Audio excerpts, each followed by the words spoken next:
A robot helps autistic children improve social interactions. Autism is a disability which affects a person's ability to communicate and do things with other people.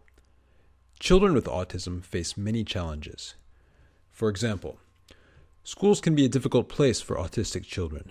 Many schools are filled with loud noises, active classrooms, and nearly non-stop social interactions. So, researchers in Britain have made a child-sized robot to help autistic children learn social skills. The robot, called Casper, can improve their ability to communicate with adults and other children.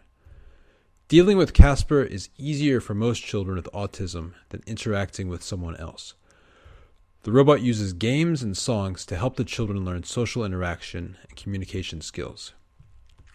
Ben Robbins is with the University of Hertfordshire. He says the robot's movements are directed by an adult who uses remote control equipment, so a teacher or therapist is always involved. Robbins explains that the robot gives therapists more ways to interact with autistic children. He adds that the children seem more at ease when they look at Casper's face. Sometimes they're looking into the face and they're eye-gazing with the robot much more than what they do with a person. He adds Casper is flexible. It can change to meet the needs of the 170 children who have played with him over the past 10 years. This flexibility is important. Children with autism spectrum disorder, ASD, often have problems with spoken language and eye contact, but the signs of the condition can differ greatly from one child to the next. The word spectrum is an important part of the definition. You might hear of a child described as being on the spectrum. This means that tests showed the child has some level of autism.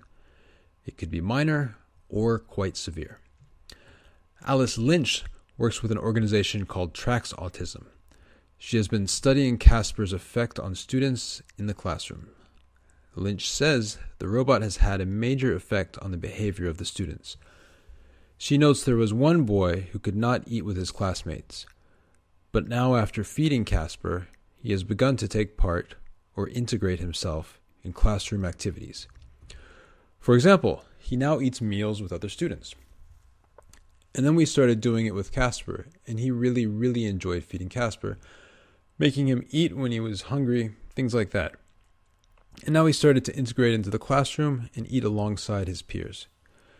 Ben Robbins says research like this is important. It shows that what the child learns with Casper transfers to other situations or contexts in his or her life.